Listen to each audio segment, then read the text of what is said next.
Bueno, están aquí, ¿no? ¿Sí? Muy bien, pues vamos a seguir donde lo dejamos el jueves pasado. Nos quedamos en Primera de Corintios, capítulo 3, que es donde estamos, pero nos quedamos en el versículo 6, y estuvimos hablando sobre el lenguaje figurado que Pablo utiliza para enseñar. Utilizaba metáforas, parábolas, igual que Jesús, y relacionadas, en este caso en el versículo 6, con la agricultura, ¿verdad? Pablo estaba enseñándonos que en la iglesia de Cristo, en este versículo 6, no todos hacemos lo mismo. Él dice: yo planté, Apolo regó, pero el crecimiento lo ha dado Dios, ¿verdad? Comentamos la semana pasada cómo en algunas congregaciones, habiendo puesto erróneamente el énfasis en el crecimiento, intentan que todos sean algún tipo de evangelista o líderes, y esto anula de alguna manera la obra del Espíritu Santo. Es decir, porque la Biblia nos enseña que ¿quién es quien llama? ¿Quién es quien capacita? ¿Quién llama al ministerio? El Espíritu Santo es quien llama, Él es quien capacita con los dones, Él es quien hace esa labor de escoger los que quieren que sirvan dentro de su pueblo, ¿verdad? Pero cuando un pastor quiere que todos sean líderes o evangelistas o pastores, que todos hagan lo mismo, estamos de alguna manera yendo contra lo establecido por Dios en su palabra, porque Él no nos ha dado esa prerrogativa a nosotros. No somos nosotros quien tenemos que decir, bueno, pues tú vas a hacer esto, tú vas a hacer aquello. No, los pastores lo único que hacemos es observar a la iglesia y descubrir a quién Dios le está dando ese llamado o esa capacidad para poder hacer algo en particular dentro de la iglesia. Y el pastor y la iglesia confirman los ministerios, pero los ministerios los da el Espíritu Santo, no los da el pastor, ni siquiera los da la iglesia, los da el Espíritu de Dios. Y cuando nosotros queremos que todos sean líderes en la iglesia, estamos anulando la obra del Espíritu Santo dentro del cuerpo de Cristo, lo cual no es correcto. ¿Amén? ¿Están de acuerdo o no? Si alguien no está de acuerdo, lo expresa, que para eso estamos aquí, para ver por la palabra de Dios qué es lo que realmente debemos creer. Dijimos que Dios nunca mide nuestro ministerio por el número de seguidores, sino que Dios medía nuestro ministerio. ¿Por qué? Por los frutos, por el cambio en nuestras vidas. Te refieres entonces a los frutos del Espíritu en nosotros, es decir, el carácter de Cristo en nuestras vidas. Sí, pero eso en cuanto a nuestra fe, en cuanto a nuestro cristianismo. Pero el ministerio, ¿qué es lo que Dios demanda de un siervo? ¿Demanda que tenga muchos seguidores? ¿O demanda? ¿Qué es lo que demanda? ¿Qué es lo que demuestra que un siervo está haciendo lo que Dios quiere que haga? La fidelidad a la palabra de Dios. Ese es el quid de la cuestión. El éxito en el ministerio no está en que mucha gente te siga, porque si uno le dice a la gente lo que quiere escuchar, muchos te van a seguir. No, el éxito en el ministerio, si es que se le puede llamar de esa manera, que es una palabra que no me gusta porque es mundana, pertenece a la empresa y no a la obra de Dios, pero si tuviéramos que usarla, el éxito no estaría en el número de personas que te sigue, sino en el nivel de fidelidad que el siervo de Dios tiene a la palabra de Dios, a lo establecido por Dios en las Sagradas Escrituras, ¿verdad? Hoy continuamos con este tema, y antes de nada quiero que leamos un pasaje de las Escrituras en Santiago 4:4, y es muy revelador. Santiago 4:4.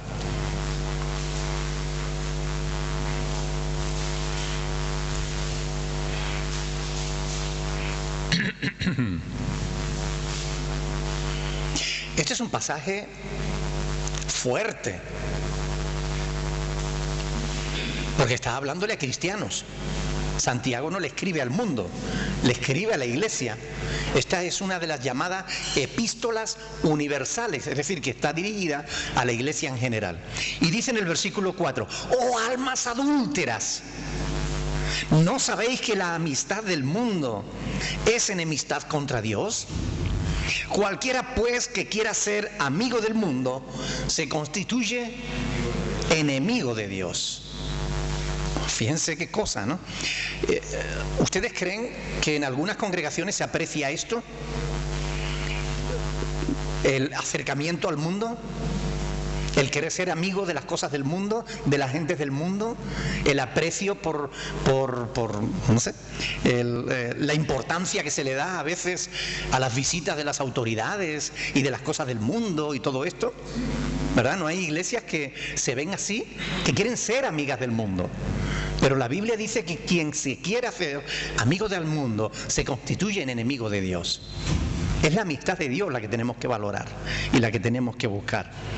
Sin embargo, aquí se dice que quienes quieren hacerse amigos del mundo se constituyen en enemigos de Dios. Acaban siendo enemigos de Dios.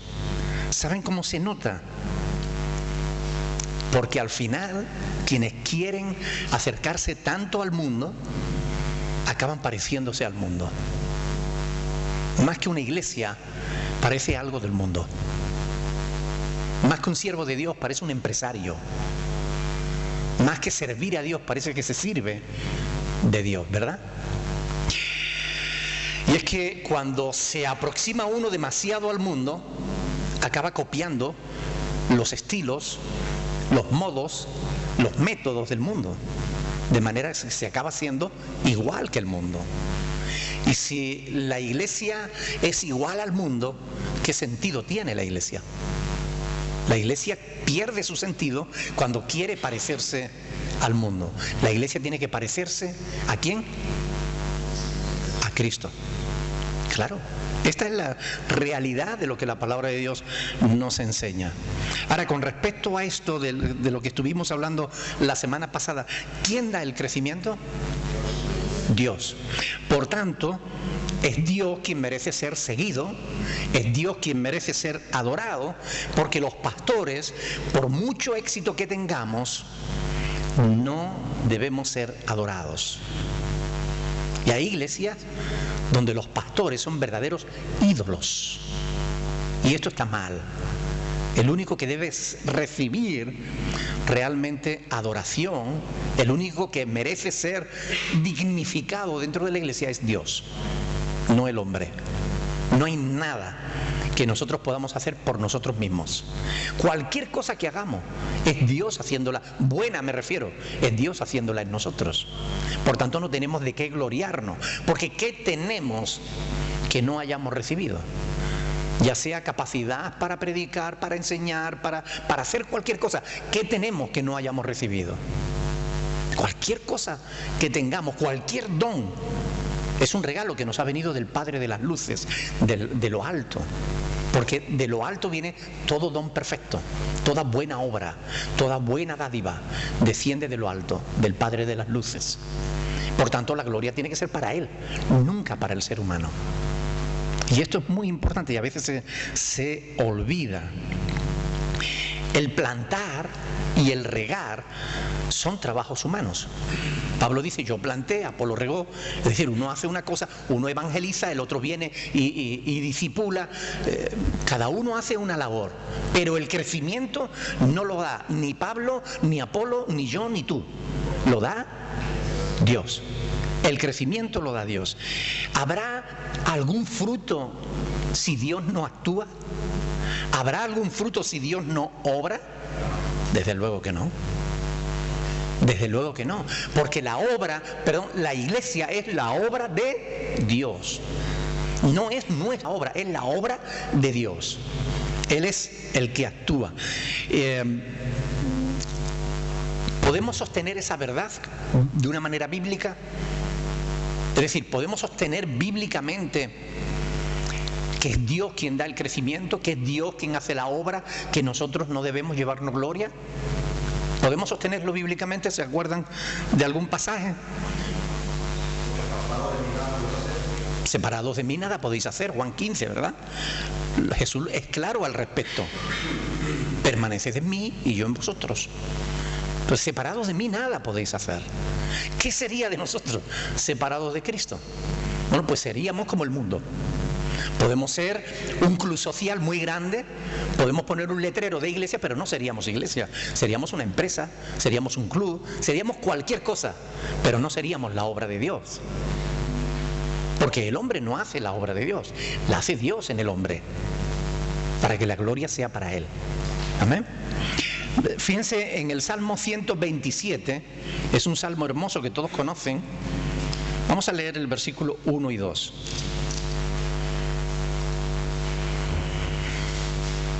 Salmo 127, 1 y 2.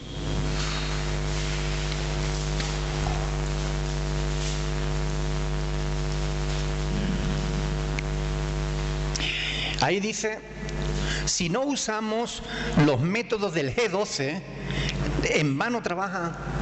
¿Dice eso? ¿No dice eso?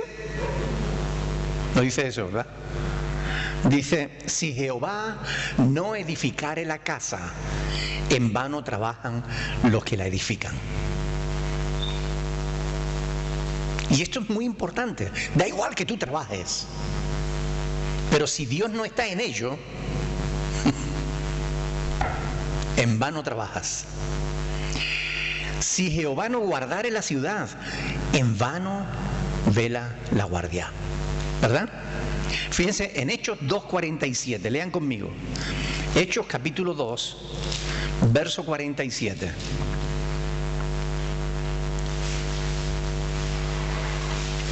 Dice, Hechos de los Apóstoles capítulo 2, verso 47, dice, alabando a Dios y teniendo favor con todo el pueblo. Y el pastor añadía cada día a la iglesia los... Ah, ¿no? ¿El pastor no? ¿Quién añadía a la iglesia? ¿El evangelista, no? Ah, no, perdón, estaba leyendo mal. ¿Y los líderes añadían cada día a la iglesia? ¿No? Ah, pero... A ver. Y el Señor añadía cada día los que habían de ser salvos. ¿Quién añadía? El Señor. ¿Quiénes daban testimonio? La iglesia. Pero si Dios no añadía, ¿de qué servía el testimonio de la iglesia? De nada. Es el Señor el que añade a la iglesia. Es Él el que da el crecimiento. Estamos en 1 de Corintios capítulo 3 y aquí en el verso 6 se nos dice, yo planté, Apolo regó, pero el crecimiento lo ha dado Dios. Así que ni el que planta es algo, ni el que riega, sino Dios que da el crecimiento. Amén. ¿Tienen alguna duda al respecto de estas cosas? Porque hay quienes están muy seguros de que somos nosotros quienes tenemos que hacer crecer a la iglesia. Tenemos que obligar a la gente a entrar. Pero eso no es lo que la palabra de Dios nos enseña, ¿verdad? Así hay congregaciones que la gente se siente esclavizada, presionada, porque tienen que traer gente a la iglesia forzosamente. Si no, no son buenos cristianos. Pero eso no está en la Biblia. Yo no encuentro ni un versículo que diga eso en la Biblia.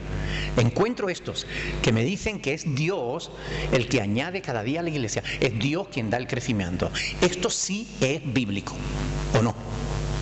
Claro que sí. ¿Es posible, pregunto, que un grupo determinado crezca sin que Dios esté ahí? Es interesante esta pregunta, piénsenla bien, escuchen bien. ¿Es posible que un grupo determinado crezca sin que Dios esté ahí? A ver, Wilson dice que no, ¿por qué?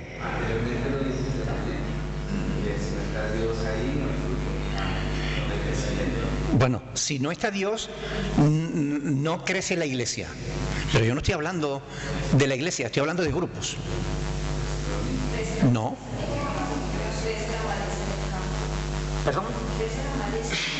Crece la maleza del campo. ¿Puede crecer un grupo sin que Dios esté ahí? Claro que sí. Claro que sí. Claro que sí. A ver, Jaime. Lo vemos continuamente, ¿no? Claro.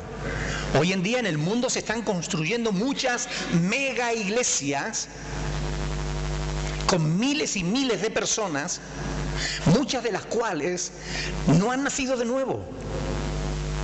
Personas que no tienen una verdadera relación personal con Dios.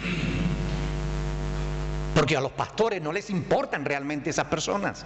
Les importan que vengan cada domingo y echen su dinero en la ofrenda. Pero eso es una iglesia. Si Dios no está ahí, eso no es obra de Dios. Si Dios no edificare la casa, en vano trabajan los que la edifican. No importa el número de seguidores que tengan. Si Dios no está ahí, en vano trabajan. Pero claro que pueden crecer. ¿Y estas personas se pierden? ¿Perdón? Estas personas se pierden. Yo no puedo hacer un juicio en cuanto a salvación o condenación sobre nadie, porque la Biblia dice que ese juicio le ha dado el Padre al Hijo. Él es el quien conoce cada corazón y tiene el suficiente conocimiento de causa para poder hacer un justo juicio. Yo no. Cada caso, lo que te puedo garantizar es que Dios es un juez justo. Y Él, quien merezca ser salvado, lo salvará. Y quien no merezca ser salvado, no se salvará. Así es. Pero no soy yo quien tiene que decir tú te salvas o tú te condenas.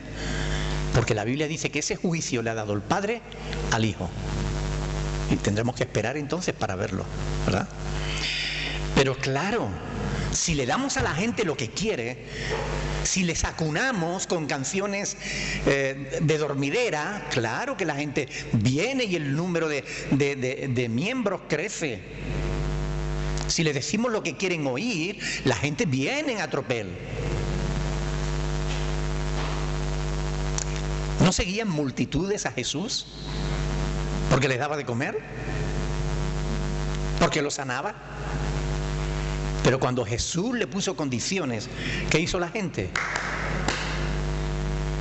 Dice, muchos de sus discípulos se apartaban, se marchaban. De tal manera que Jesús tuvo que decirle a los 12 apóstoles, ¿acaso queréis iros también vosotros? Y Pedro dijo aquella frase hermosa de Señor, ¿y dónde iremos? Si solo tú tienes palabra de vida eterna. Pedro en su ignorancia, porque era un analfabeto, pero supo entender la importancia de la eternidad de la vida del ser humano. Y él le dio importancia a eso. Señor, ¿a dónde iremos si solo tú tienes palabra de vida eterna? Los otros solo miraban el aquí, el ahora, el momento. Están en el evangelio del comamos y bebamos, que mañana moriremos. La vida son 2 días, disfrutemos. Y algunos disfrutando se matan. Y en vez de 2 se queda su vida en 1 día. Y al final, para acabar ante el juicio de Dios. Esto es importante, ¿no creen?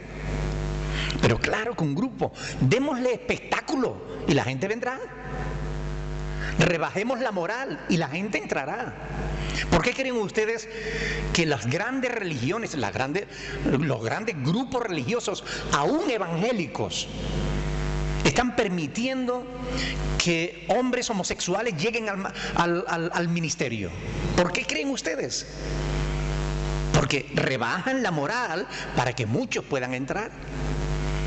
Si mantenemos los estándares de santidad, de demandas bíblicas, a la gente le cuesta, porque está profetizado que así debía ser. En los postreros días, dice la palabra de Dios, que los hombres iban a ser amadores de sí mismos. Dice la palabra de Dios que no iban a soportar, a sufrir la sana doctrina, sino que se apartarían en pos de fábulas de vieja. Esta es la verdad. Pero cuando la gente viene en tropel, hay que preguntarse, ¿realmente está Dios ahí? ¿O es que le están dando a la gente a dormidera para tranquilizar su conciencia? Vengan, tenemos un espectáculo fabuloso. Somos los mejores espectáculos ¿Es eso lo que tiene que dar la iglesia? ¿O es un mensaje, un llamado al mundo al arrepentimiento, a la confesión de sus pecados, a la reconciliación con su Creador? Porque si no hay esas condiciones, esas personas van a ir al infierno por muchos espectáculos que hayan ido a ver en cualquier iglesia. ¿No creen? Esto es más serio de lo que parece. Curiosamente, no solamente funciona el bajar los estándares morales, a veces el subirlo también. Qué curioso. Hay gente que requiere de una moral férrea. La mujer tiene que ponerse falda hasta los tobillos, la mujer no se puede cortar el cabello, la mujer tiene que hacer esto o el hombre no puede hacer aquello otro. Y a veces cuanto más esclavizan al pueblo, tanto más a gusto se siente. Porque en el fondo estimulan el orgullo espiritualista, que no tiene nada que ver con lo espiritual. Lo espiritual es aquello que conforma a la imagen de Dios. Lo espiritualista es aquello que es carnal, que es hipócrita, porque quiere pasar por espiritual sin serlo. Y así tenemos gentes que prefieren llevar faldas largas, estar largas horas orando, más bien rezando, porque siempre dicen las mismas cosas, y se esclavizan, y porque se sienten que son mejores que el resto. ¿Es esto lo que Dios quiere para nuestra vida? Tampoco. Porque a libertad nos ha llamado el Señor. Y la Biblia dice que si el Hijo os libertare, seréis verdaderamente libres. Amén. Entonces, ¿qué tenemos que dar? Tenemos que dar la palabra de Dios, chicos. Guste o no guste. La acepten o la rechacen. Nuestro ministerio como iglesia es ser luz en medio de las tinieblas. Y para hacer luz tenemos que tomar esta palabra, porque lámpara es a mis pies tu palabra y lumbrera a mi camino, dice el salmista, ¿verdad? Tenemos que tomar esta palabra y llevarla a la calle, es decir, compartirla con quienes no la conocen.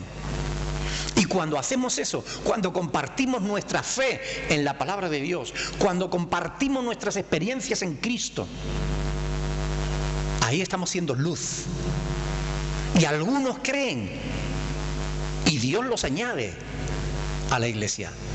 Y muchos no creen y quedan sin ser añadidos a la iglesia. Y esto es lo que nos enseña la palabra de Dios. Pero repito, esto es mucho más serio de lo que parece, porque algunos profesionales de la religión quieren hacernos creer que el número de seguidores es una clara evidencia de la bendición de Dios. Y eso es falso. Eso no se sostiene bíblicamente. ¿Pueden ustedes aportar un solo pasaje que diga eso? Que el número de seguidores demuestra que ahí es donde está Dios y Dios bendice. Un solo pasaje. No pido mucho, uno solo. Porque yo llevo muchos años estudiando la Biblia y no he encontrado ni uno. No sé si es que a mí a lo mejor me dieron una Biblia mutilada, pero no lo creo. Ahora yo les puedo mostrar otros muchos pasajes de que en realidad el número muchas veces es evidencia de todo lo contrario. La Biblia nos enseña que la mayoría no siempre tiene la razón. Que en muchos casos la mayoría es la que está fuera de la voluntad de Dios. Lo cual, eso sí se puede sostener bíblicamente. ¿Recuerdan algún pasaje para sostener eso? ¿Algún pasaje donde se vea que la mayoría no es precisamente quien está en el camino de Dios?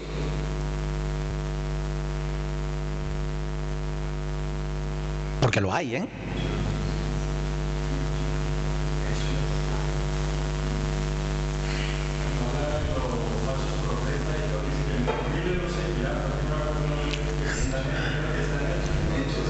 ¿Cuál?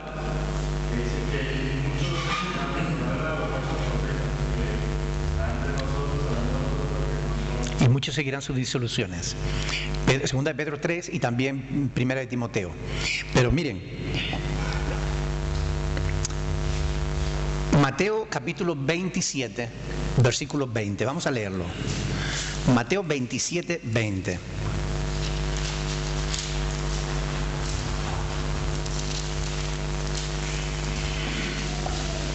Fíjense lo que pasó. Esto es un texto histórico. No es un texto doctrinal, es un texto histórico. Pero nos relata algo que ocurrió de verdad y que hoy en día sigue ocurriendo.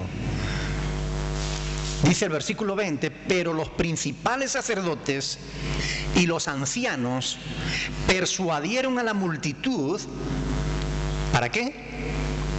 Para que pidiese a Barrabás y que Jesús fuese muerto. ¿Quiénes persuadieron a la multitud? Los principales sacerdotes y los ancianos del pueblo, es decir, los pastores del pueblo. Son capaces de persuadir a las multitudes, pero eso no precisamente significa que tengan el respaldo de Dios. Pues no lo estaban persuadiendo para lo bueno, sino para lo malo.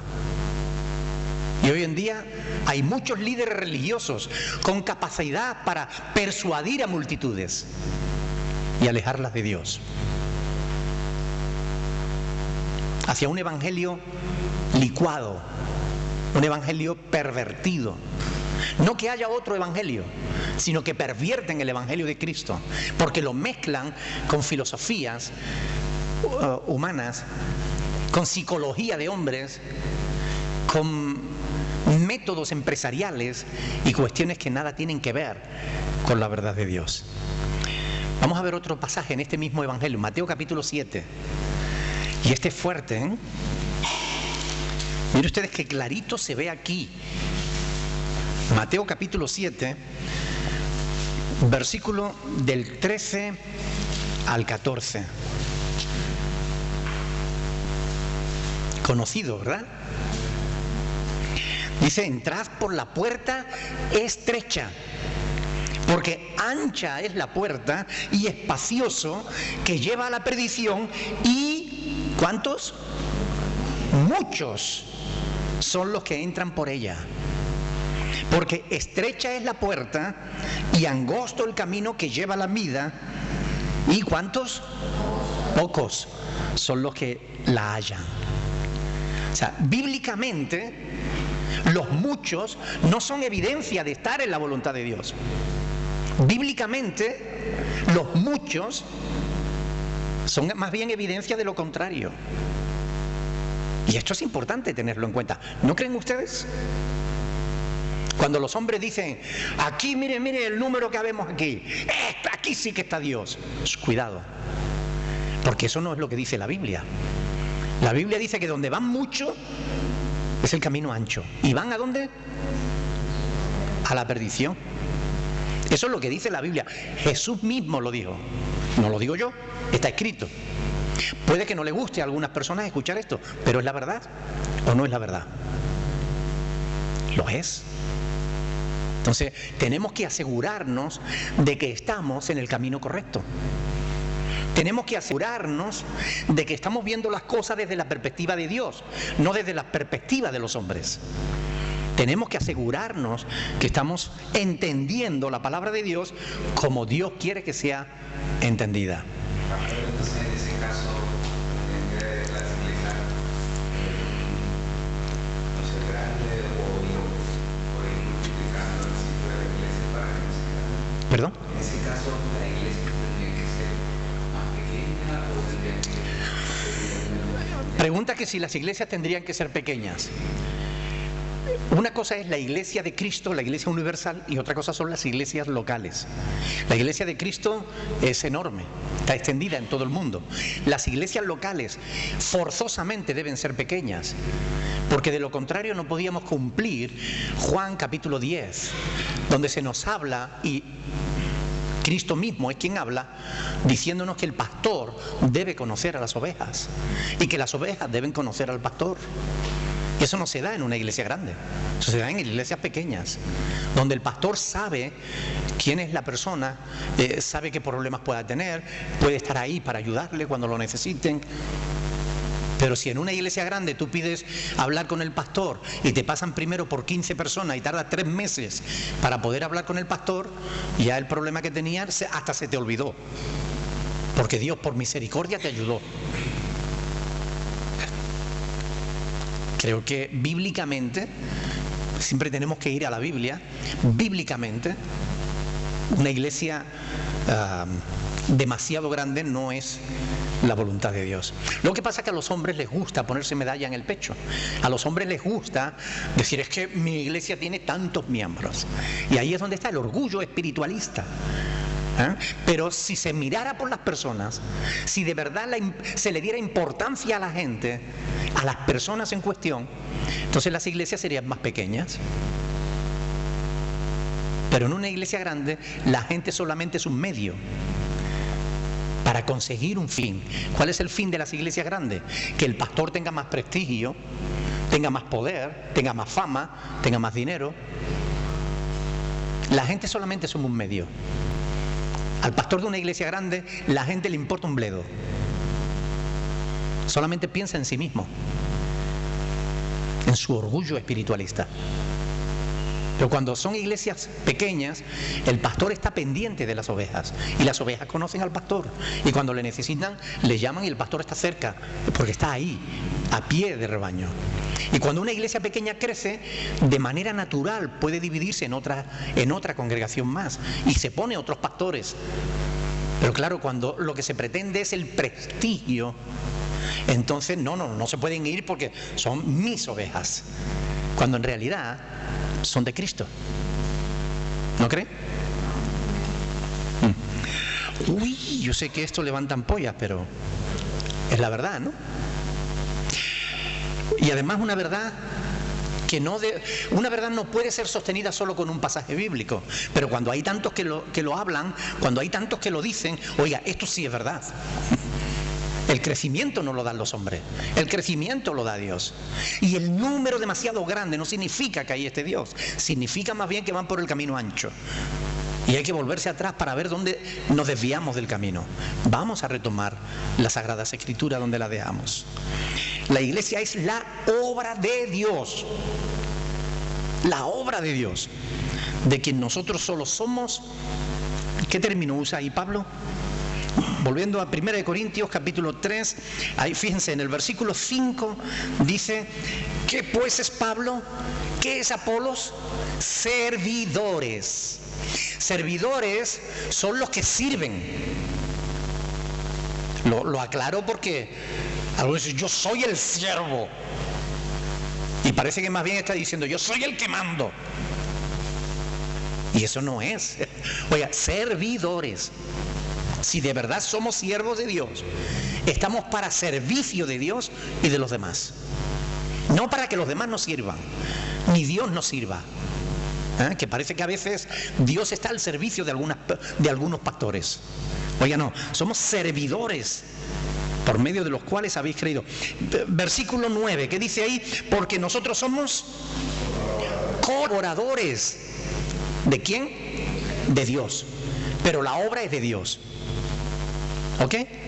Versículo 10 dice que conforme a la gracia que Dios me ha sido dada, yo como perito arquitecto puse el fundamento y otro edifica. Por tanto, está hablando de edificadores. ¿Ok? También en el versículo 12 lo dice, si alguno edificare, está hablando de gentes que edifican, los siervos de Dios edificamos, pero somos colaboradores de Dios.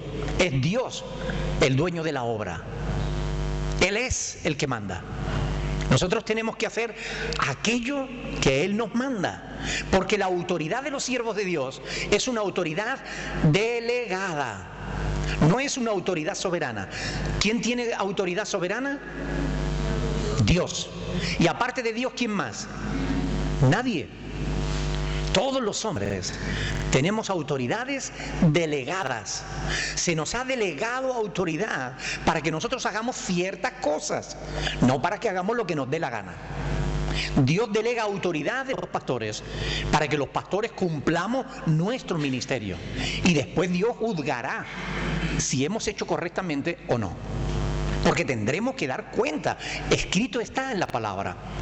La Biblia dice en Hebreos 13, 17: obedeced a vuestros pastores y sujetaos a ellos, porque ellos velan por vuestras almas como quienes han de dar cuenta. Nosotros vamos a tener que dar cuenta ante el príncipe de los pastores. Amén. Pero la obra es suya, no es nuestra. Nosotros somos servidores, somos colaboradores, edificadores. Son términos que Pablo utiliza para referirse a quienes trabajamos sirviendo a Dios. Ahora, para que vean lo absurda y lo distorsionada que es la manera en que interpretan las Escrituras algunos pastores, les voy a leer un comentario de Rafael Porter en el libro Solo faltaba el amor, de la colección de estudios bíblicos ELA, que viene en la Biblioteca Pastoral Libronix. Comentando el pasaje de 1 de Corintios, estos textos del capítulo 3, versículo 5 en adelante, dice este señor Rafael, dice, bajo el título Concepto equivocado del ministerio. Eso es lo que él pone, concepto equivocado del ministerio. Él dice, el apóstol Pablo establece claramente que de acuerdo con la norma divina, todos los ministros comparten la misma meta: buscar el crecimiento del cuerpo. Y digo yo, ¿y de dónde saca este señor eso? Porque aquí en 1 Corintios lo que me dice es que el crecimiento lo da Dios. Nosotros colaboramos con Él, pero es Él quien añade, es Él quien da el crecimiento. Yo sembré, Apolos regó, pero el crecimiento lo ha dado Dios, no Rafael Porter. Pero se dan cuenta de la manera en que se interpretan las Escrituras. Aún teniendo ojos no ven, porque están cegados en su vanagloria personal. Y esto es un pecado terrible. Tenemos que denunciar esto. Haríamos mejor en buscar a Dios. Señor, ¿qué quieres que haga? Antes de enrolarnos en una metodología mundana que tiene más que ver con las empresas que con el cuerpo de Cristo o con la palabra de Dios. ¿Ustedes creen que este hombre interpreta adecuadamente las Escrituras? Evidentemente que no. Miren, todos los términos de los que hemos estado hablando, servidores, colaboradores, edificadores, ¿pertenecen a las clases pudientes o a las clases trabajadoras? Efectivamente, los siervos eran los esclavos, los que servían las mesas, los que limpiaban las casas, los que hacían los trabajos peores. Esos eran los siervos. Y eso es lo que nos llama Cristo. Dios nos llama a nosotros, nos llama siervos, no nos llama amos, no nos llama jefes. La palabra ministro hoy está absolutamente distorsionada, pero la palabra ministro en su original significa siervo, esclavo. De tal manera que hay 3 palabras en el griego que se traducen por siervo. Algunas veces las tenemos traducidas por diáconos, otras veces por ministro, pero en realidad, cuando vamos al original de esas palabras, doulos, oiketes, uperetes, eran 3 palabras griegas y las 3 tienen que ver con esclavitud, con el que no tiene voluntad propia, con el que depende de su Señor. Y eso es lo que nos llama la palabra de Dios a los siervos. No tenemos voluntad propia, no debemos tener voluntad propia. Es decir, que estamos expuestos a lo que el Señor quiera hacer con nuestras vidas. El ejemplo del doulos era el esclavo que remaba en las partes más bajas de las galeras. ¿Saben ustedes qué pasaba, no? En una galera de guerra, cuando 2 galeras se enfrentaban, ¿no? Si se inundaba, cuanto más abajo estuviera, más difícil lo tenía para subir, sobre todo porque estaba encadenado, ¿verdad? Pues eso es lo que nos llama la palabra de Dios a nosotros. Y hoy en día hay pastores que parecen dueños del mundo, con una egolatría y una vanidad, una vanagloria humana que insulta el nombre de Dios, que profana el nombre de Dios. Y hay mucha gente que los siguen. ¿Ustedes creen que esa gente que los están siguiendo la voluntad de Dios? Oiga, no. Pueblo de Dios, lea las Escrituras, conozca las Escrituras, abra sus ojos, dése cuenta de a quién está siguiendo.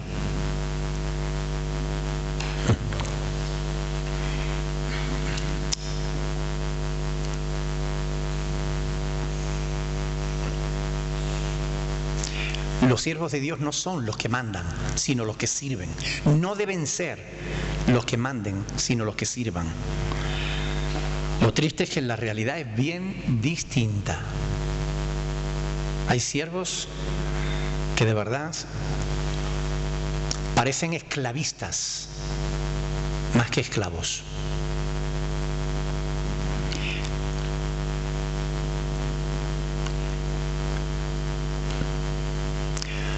Algunos enseñan que como siervos de Dios, ellos son príncipes del pueblo. Pero oiga, no. Nosotros no somos Israel, donde los ancianos eran príncipes en el pueblo de Dios. Oiga, no. Nosotros somos la iglesia. Y Jesús dijo, ustedes saben que los gobernantes de las naciones se enseñorean de ellas. Mas entre vosotros no será así, sino que el que quiera ser mayor entre ustedes, hágase como el menor. ¿Eso está en la palabra o no, mi hermano? ¿Es palabra de Dios o no? Esa es la verdad, lo que Dios dice. No, yo soy un siervo de Dios. Parece que está dándose un título.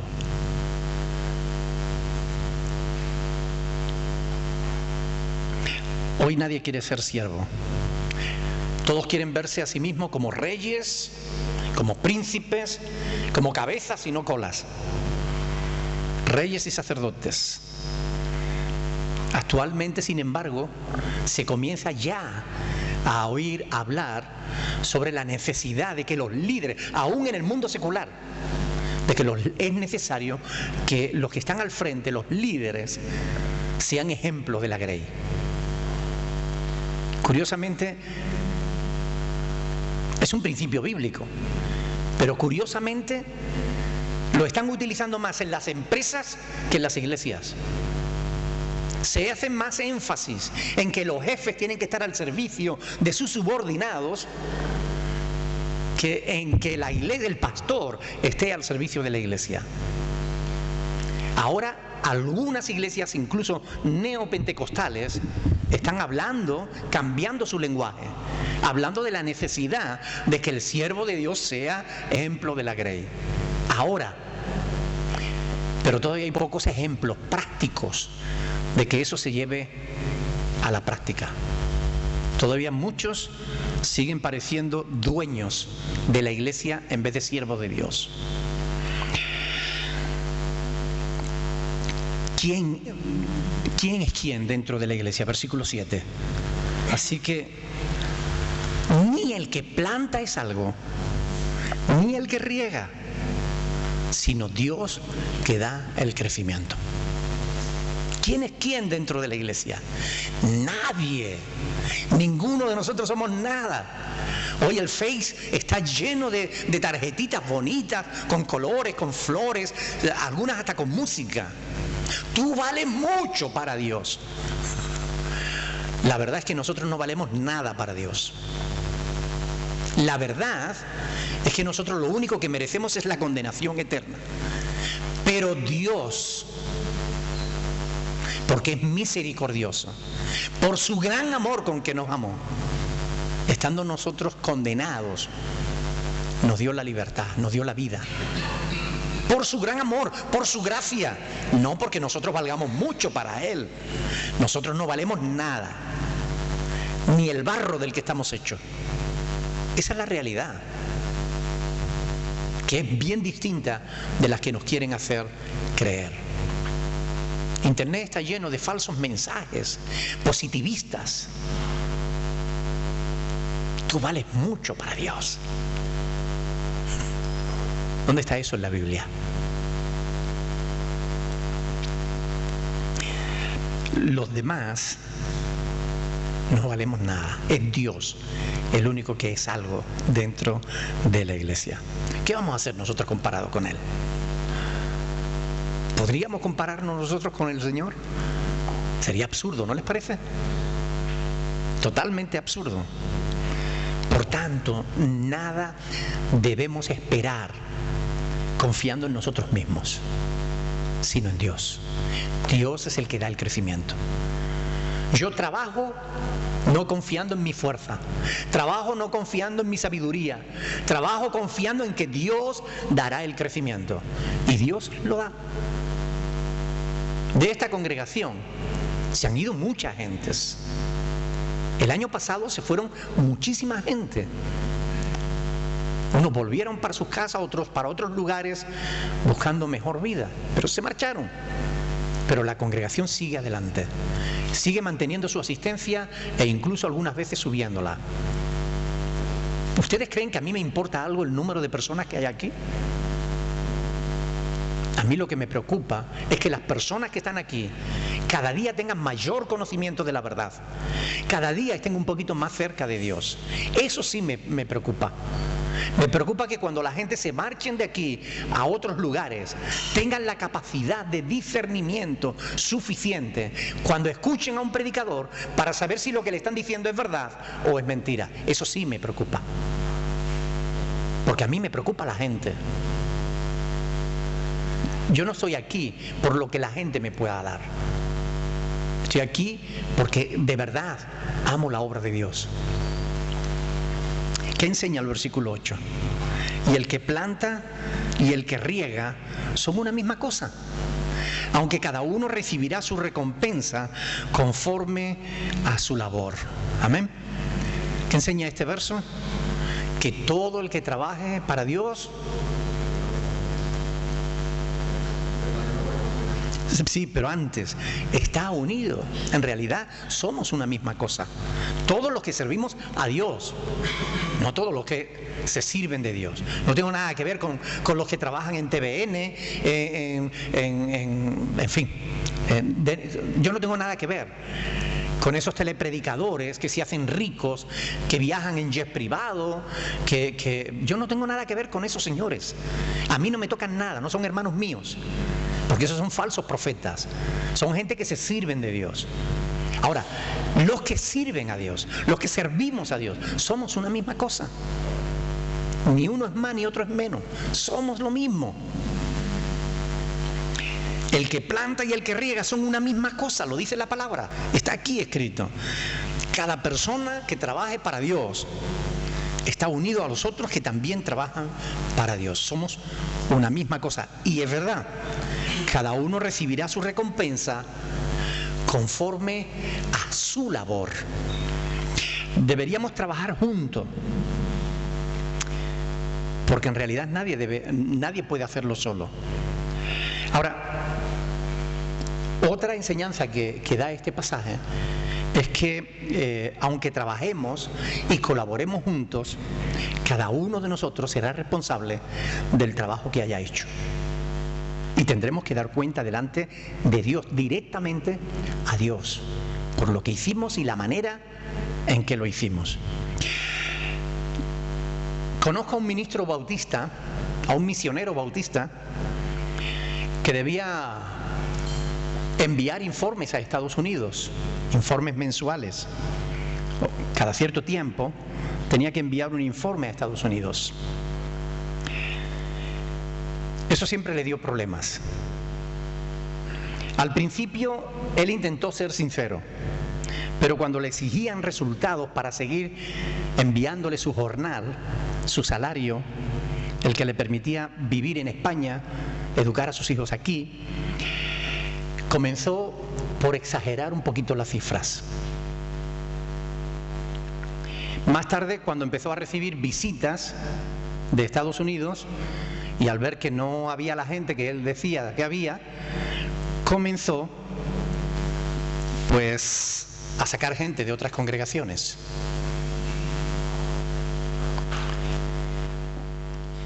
Para poder justificar sus informes. En realidad, ese hombre ha vivido gran parte de su ministerio mintiendo, actuando mal, porque aquellos nombres que él incluía en su informe no eran su trabajo, no eran fruto de su ministerio. Eran almas robadas a otros siervos. Personas que tenía en su congregación, pero que no eran fruto de su trabajo, sino del trabajo de otros. Y precisamente por esa razón, porque no eran fruto de su propio trabajo, para él la gente era solo un medio.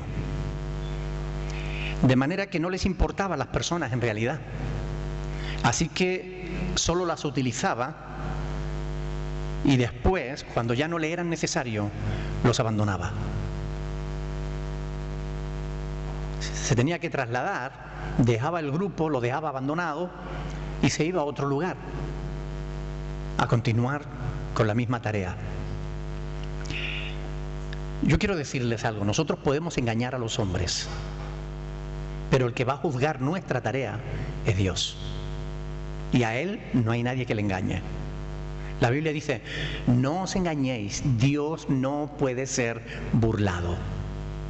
Dios no puede ser burlado. Y aquí dice el apóstol Pablo que cada uno recibirá su recompensa conforme a su labor.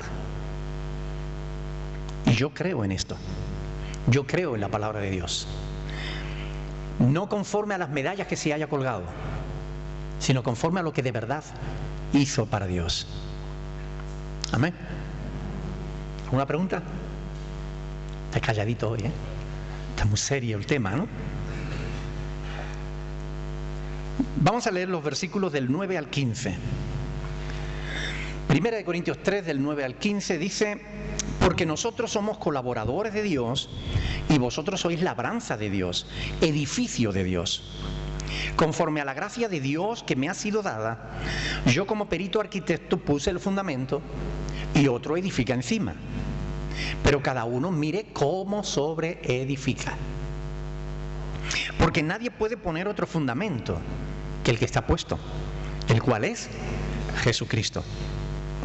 Y si sobre este fundamento alguno edificare oro, plata, piedras preciosas, madera, heno, hojarasca, la obra de cada uno se hará manifiesta, porque el día la declarará, pues por el fuego será revelada. Y la obra de cada uno, cual sea, el fuego la probará. Si permaneciere la obra de alguno que sobreedificó, recibirá recompensa. Si la obra de alguno se quemare, él sufrirá pérdida. Si bien él mismo será salvo, aunque así como por fuego. Amén. Hasta ahí la palabra. Lo primero que vemos en el versículo 9 es que todo el proyecto le pertenece a Dios. Somos colaboradores de Dios. El proyecto es de Él. Si hablamos de edificación, el dueño del terreno, el dueño de la obra, el dueño del campo, el dueño de la labor, el dueño del edificio es Dios. Nosotros solo somos colaboradores, contratados para colaborar con Dios. Pero Él es el dueño. Aunque muchos trabajemos en la obra, Él es el dueño. La obra solo tiene un dueño, Dios. Quiero llamar vuestra atención sobre algo que suele pasar desapercibido en una lectura superficial. Me refiero a la diferencia que hace Pablo en el versículo 9 cuando dice nosotros somos colaboradores de Dios y vosotros sois labranza de Dios, edificio de Dios. ¿Por qué enfatizo nosotros y vosotros? Porque algunos niegan que exista en la palabra de Dios fundamento para el establecimiento de los ministerios. ¿Ustedes pueden creer? Pero existen iglesias que dicen que son cristianas y que dicen que en la iglesia no tiene que haber ministerio ninguno, que en la iglesia todos somos iguales. Y sí, todos somos iguales en cuanto a valor delante de Dios, todos valemos lo mismo. Pero es Dios quien establece los ministerios y no podemos negar la realidad, porque es ir contra lo establecido por Dios en la palabra. Pablo aquí está haciendo una clara diferencia entre los que sirven y los que son servidos. Nosotros somos colaboradores de Dios, vosotros labranza, es decir, el fruto de nuestro trabajo. Vosotros sois edificio de Dios, la obra que construimos. Hay una diferencia, pero no quiere decir que los colaboradores seamos más o valgamos más o que tengamos que enseñorearnos de la obra. No, Señor, no se habla de eso. Todos somos hijos de Dios, todos somos hermanos en Cristo, pero no se puede negar que Dios no llamó a todo el mundo al ministerio, ni se puede negar que Dios llamó a algunos al ministerio, porque la palabra de Dios lo enseña así. Algunos grupos, como las asambleas de hermanos, niegan el ministerio pastoral. Las iglesias no deben tener pastores, dice.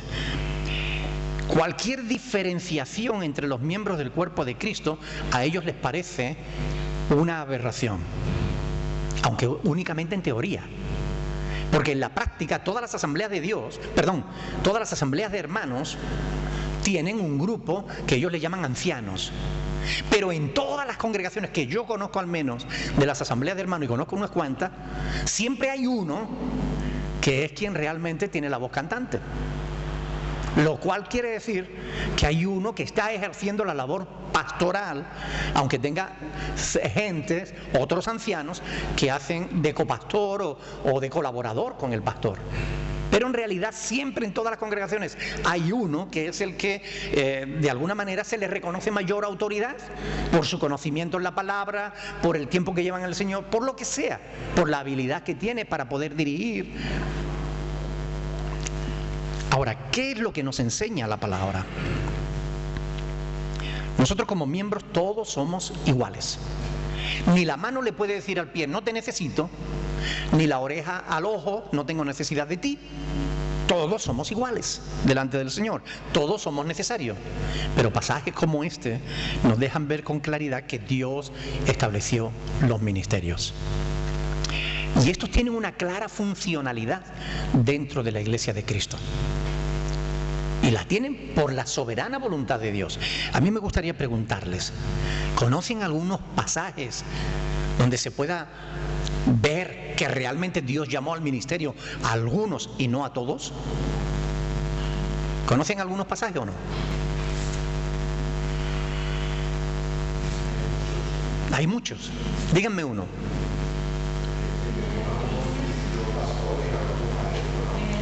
Efesios capítulo 4. Vamos a ir a Efesios capítulo 4, ¿vale? Efesios capítulo 4, versículo 11.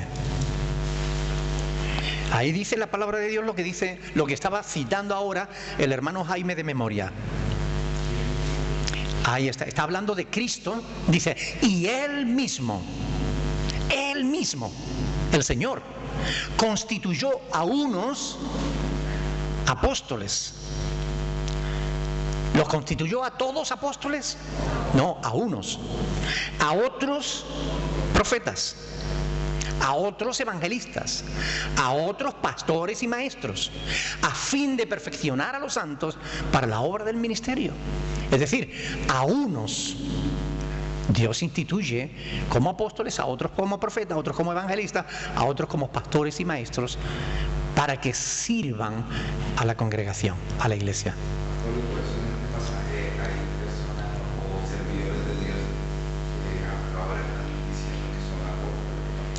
No, en realidad cuando aquí habla de los apóstoles se refiere a los 12 apóstoles.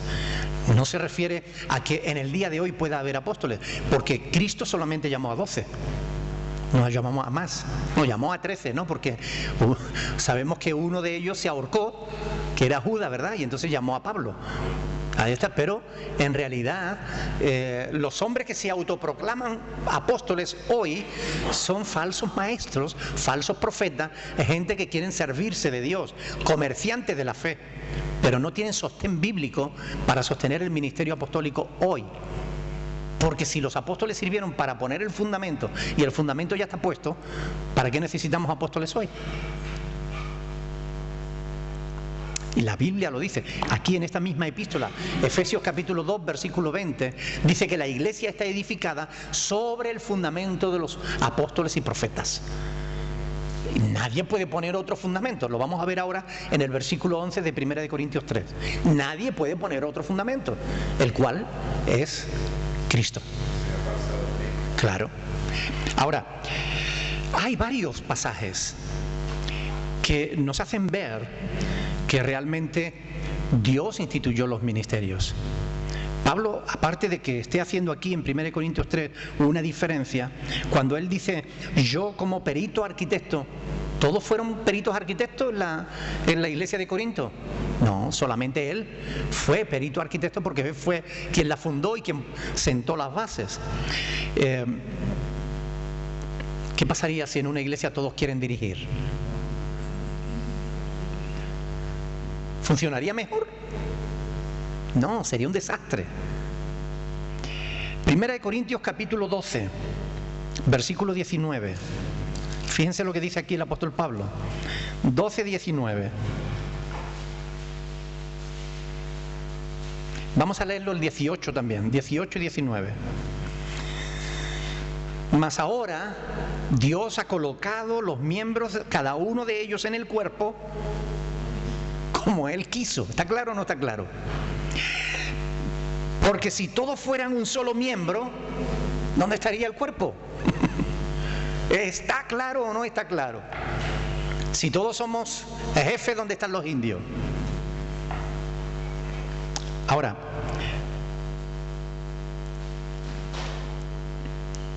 repito, eso no significa que los que dirigimos seamos más importantes que los demás, o que tengamos que tratar a los demás como dictadores, porque eso no se sostiene bíblicamente. Todos tenemos el mismo valor como personas, tenemos el mismo valor como hijos de Dios, pero no podemos negar la voluntad de Dios, ha sido establecer ministerios. Primera de Pedro, capítulo 5. Primera de Pedro, capítulo 5. Vamos a leer algo importante que algunos pastores olvidaron. Yo soy el siervo. Primera de Pedro, capítulo 5. Que se hace lo que yo diga. Hay pastores que hablan así a la iglesia. Dicen, miren lo que dice aquí el apóstol Pedro, capítulo 5, versículo 1. Ruego a los ancianos, es decir, a los pastores que están entre vosotros, yo anciano también con ellos y testigo de los padecimientos de Cristo, que soy también participante de la gloria que será revelada. Y les dice, apacentad la grey de Dios que está entre vosotros, cuidando de ella, no por fuerza, sino voluntariamente, no por ganancias deshonestas, sino con ánimo pronto, no como teniendo señorío sobre los que están a vuestro cuidado, sino siendo ejemplos de la grey. Y cuando aparezca el príncipe de los pastores, vosotros recibiréis la corona incorruptible de gloria. Amén. Pero es hermosa la palabra, ¿verdad? Dios no permite que los pastores se enseñoreen del rebaño. Oiga, no. No por fuerza, no enseñoreándose de las almas, porque son de Dios. Amén. Esto es la voluntad de Dios. Y hay otros muchos pasajes, pero no lo vamos a ver porque sería muy largo. Pero bueno, vamos a ver uno solamente, ¿vale? Hechos capítulo 20. Hechos capítulo 20, porque lo hemos visto, lo hemos estudiado en el libro de los Hechos. Y es un pasaje hermosísimo. y a la vez importantísimo, por la advertencia que contiene, ¿no? Pero dice Hechos 20:28, dice: por tanto, mirad por vosotros y por todo el rebaño en que el Espíritu Santo os ha puesto por obispos, para apacentar, es decir, para pastorear la iglesia del Señor, la cual Él ganó por su propia sangre. Amén. Si leen el capítulo es impresionante, porque aquí ya Pablo estaba profetizando que de entre los pastores iban a salir lobos que no iban a perdonar el rebaño. Y esto es importante, hay que estar alerta. Hay que estar alerta y no creer a cualquiera que dice que habla en nombre de Dios. Hay que estar alerta y filtrar cualquier información que recibimos a través de las Escrituras para ver si lo que nos están diciendo es o no es conforme a la palabra de Dios. Ustedes tienen el deber, mis hermanos, de asegurarse de que lo que yo les predico es conforme a la palabra de Dios. Porque si no, pueden encontrarse con que un día yo puedo equivocarme y equivocarles a ustedes también. Y para que eso no ocurra, ustedes tienen que estar alerta, tienen que estar pendientes, como los cristianos de la ciudad de Berea, que eran más nobles que los que estaban en la ciudad de Tesalónica, porque escudriñaban cada día las Escrituras para ver si lo que los apóstoles les predicaban era o no era verdad. Amén. ¿Alguna pregunta? Pues se acabó por hoy. Tenemos que darle gracias a Dios por habernos dejado una palabra como esta, que es tan clara, es tan sencilla, que me parece un terrible pecado que muchos cristianos ni siquiera la conozcan. Cuando la tenemos, antiguamente muy pocas personas podían tener las Escrituras. Hoy cualquier persona la puede tener hasta en el móvil. Y cuán pocos cristianos conocen las Sagradas Escrituras. Por favor, estudien la palabra, mediten en la palabra, pídanle a Dios que les ayude a entender la palabra, porque es fundamental. Amén. Vamos a ponernos de pie para dar gracias al Señor.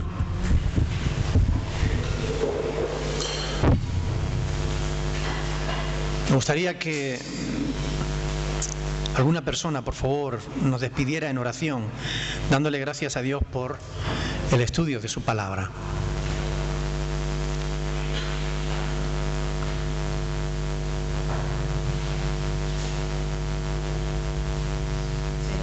Muchas gracias por tu palabra, lo que Dios ha vuelto a recordar, pero vamos de una manera especial, Señor, que tú nos ayudes a meditar en cada uno de las cosas que hoy se hablan.